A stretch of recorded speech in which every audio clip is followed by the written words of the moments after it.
secret paths, treasure, shortcuts, advantages for combat. If you are a fan of action RPGs, you should absolutely play Lords of the Fallen.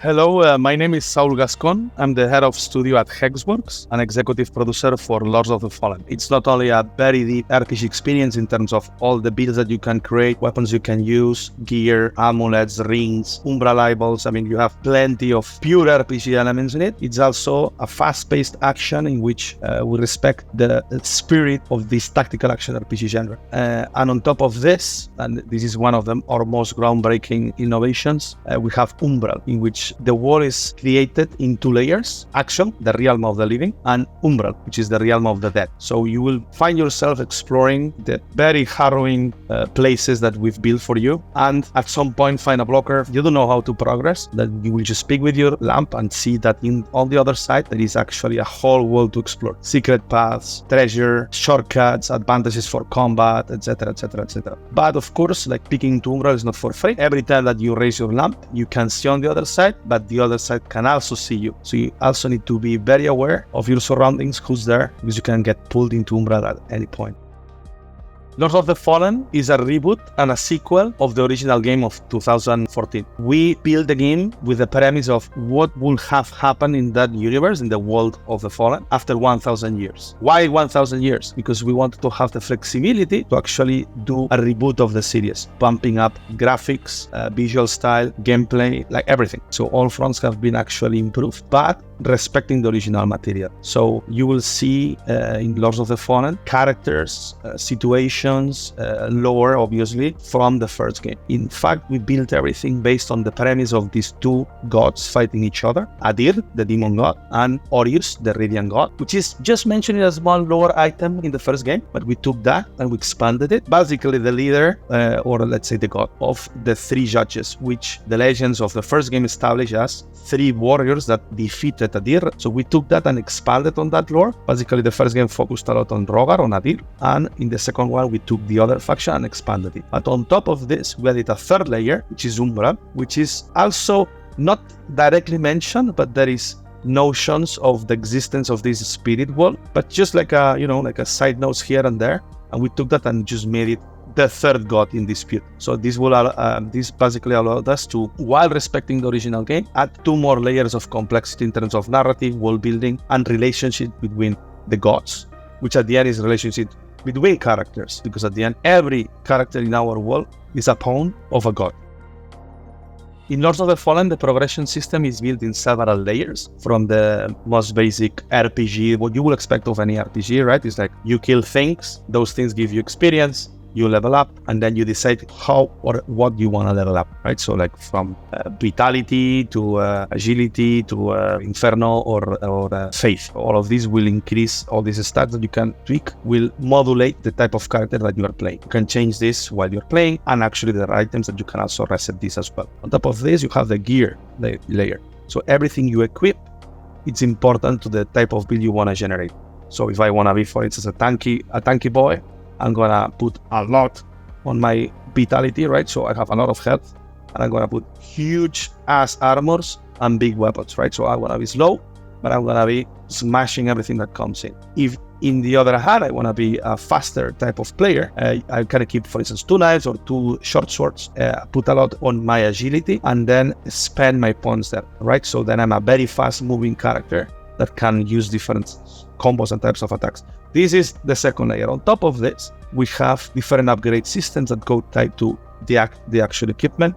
So you have a rune system in which your shields and weapons, CQC weapons, close combat, close quarter weapons, they can be imbued with runes. And those runes have crazy effects that synergize very well within each other, the types of builds, type of magic you want to do, and rings, amulets, So in short, all our gear and our runes are built in ways that you can synergize their builds.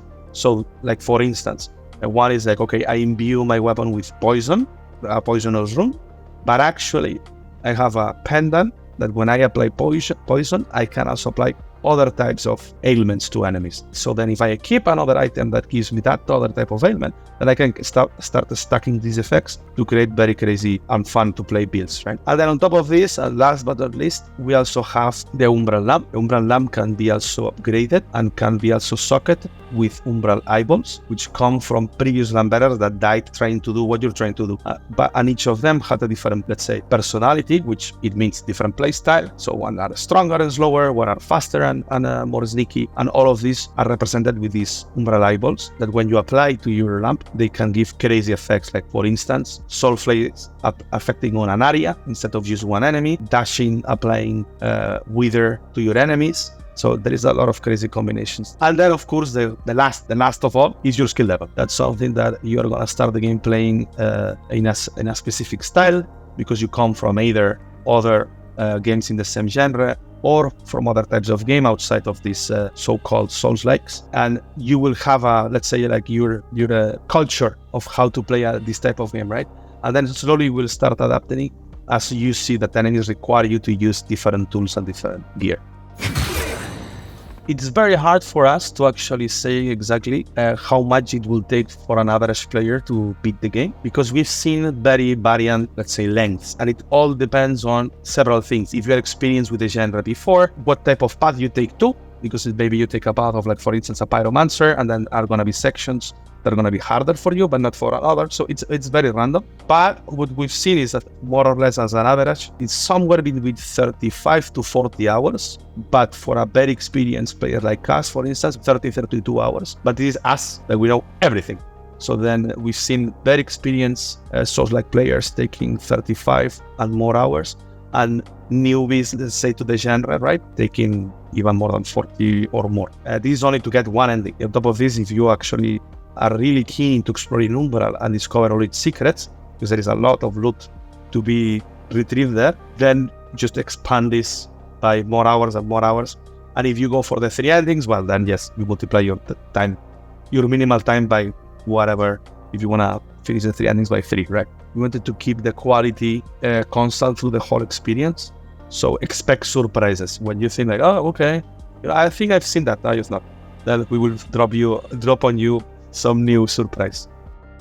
So the endings depend on the choices that you make along your experience. In Lords of the Fallen, the choices that you make are linked to the endings that you're getting. You are tasked with a very simple, it's very hard, but a straightforward task, right? Which is like, okay, shut down Adir's corruption of those 5 beacons. Okay, so you see 5 red lights on the sky, and you just need to go and clean them up. But you can decide not to. You can decide to do something else about those beacons. So that's one choice already you are making. Then on top of that, you have NPCs that populate the game world, and depending on how you interact with them, if you help them or not, or you confront them or not, this will also modulate the different endings. So in short, if you want to go for the Radiant ending, follow the beacons. If you want to go for the Rogar ending instead, whenever you find a Rogar character, try to befriend that person, and he's gonna, or she is gonna give you clues on how to get to what Adir wants. As we said at the beginning, you are a pawn of the gods. So if you follow the other pawns, they're gonna drive you to the actual direction. Umbral is the most tricky of all of them, because it will require you to discover on your own a very secret spot, which we've seen. Maybe they made it a bit too secret, we will see, but it's very exciting when you find it. There's a whole 4 or 5 hours of gameplay just if you find that secret.